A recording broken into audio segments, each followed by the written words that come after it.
Hi అండి, నమస్తే. Welcome back to Asvi cooks. ఈ రోజు వీడియోలో గోంగూర కోడిగుడ్డు కర్రీని సింపుల్ గా ఎక్కువ హడావిడి లేకుండా రుచిగా ఎలా చేయాలో చూపిస్తానండి. ఈ కర్రీ మీరు రైస్ తో తిన్నా, బిర్యానీతో తిన్నా చాలా రుచిగా ఉంటుందండి. తప్పకుండా ఒకసారి ట్రై చేసి చూడండి. ఇక కూర తయారీలోకి అయితే వెళ్ళిపోదామండి. ఒక కట్ట పుల్ల గోంగూర తీసుకుని ఆకులన్నీ సెపరేట్ చేసి శుభ్రంగా కడిగి ఈ కుక్కర్లో వేసుకోండి. ఇప్పుడు 4 లేదా 5 పచ్చిమిరపకాయలు, ఈ గోంగూర ఉడకడానికి సరిపడా నీళ్లను వేసుకోండి. ఒక చిన్న గ్లాస్ నీళ్ళు అయితే సరిపోతాయి. ఇప్పుడు మూత పెట్టి స్టవ్ మీద 3 విజిల్ వచ్చేంత వరకు ఉడికించండి. కుక్కర్లో ఉన్న ప్రెషర్ అంతా పోయిన తర్వాత మూత తీసి ఈ గోంగూరని మెత్తగా మెదుపుకోవాలి. ఇలా పప్పు గుత్తితో మెదుపుకుంటే మెత్తగా మెదిగిపోతుందండి. చూడండి, ఇలా మెదుపుకున్న గోంగూరని పక్కన పెట్టుకుందాము. ఇప్పుడు ఉడికించిన కోడిగుడ్లు తీసుకుని పైన ఉన్న పెంక్ అంతా తీసి 2 ముక్కలుగా కట్ చేసుకోవాలి. ఇప్పుడు స్టవ్ పై బాండి పెట్టి 2 గరిటెల వరకు నూనెను వేసుకోండి. 1/2 స్పూన్ ఆవాలు వేసి కొద్దిగా చిటపట్లాడిన తర్వాత ఒక మీడియం సైజ్ ఉల్లిపాయని చిన్న చిన్న ముక్కలుగా కట్ చేసి వేసుకోండి. అలాగే 2 రెమ్మల కరివేపాకును కూడా వేసుకోవాలి. ఇప్పుడు ఈ ఉల్లిపాయని దోరగా వేగేంత వరకు వేయించుకోవాలి. ఉల్లిపాయలు ఇలా దోరగా వేగిన తర్వాత ఒక చిన్న సైజ్ టమాటాని చిన్న చిన్న ముక్కలుగా కట్ చేసుకుని వేసుకోండి.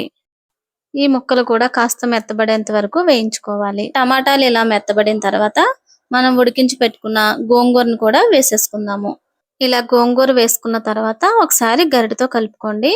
ఇప్పుడు దీంట్లో ఉప్పు, పసుపు, కారం వేసుకోవాలి. సరిపడా ఉప్పు, కొద్దిగా పసుపు.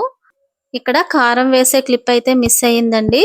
2 స్పూన్ల వరకు కారాన్ని కూడా వేసుకోండి. కూర మరీ గట్టిగా ఉందనిపిస్తే కొద్దిగా వాటర్ని కూడా యాడ్ చేసుకోండి. ఇప్పుడు కట్ చేసుకున్న కోడిగుడ్డు ముక్కలను అయితే వేసుకోవాలి.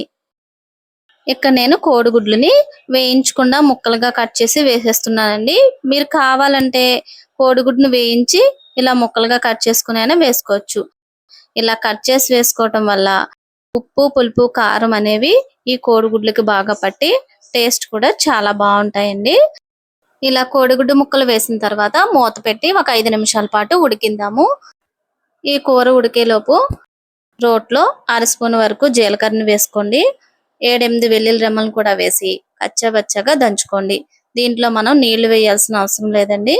ఇలా కచ్చపచ్చగా దంచుకున్న తర్వాత ఈ జీలకర్ర, వెల్లుల్లిపాయ తొక్కుని ఉడుకుతున్న కూరలో వేసుకోవాలి. ఇలా అప్పటికప్పుడు రోట్లో దంచుకుని వేసుకుంటే జీలకర్ర, వెల్లుల్లిపాయ ఫ్లేవర్ చాలా బాగుంటుందండి.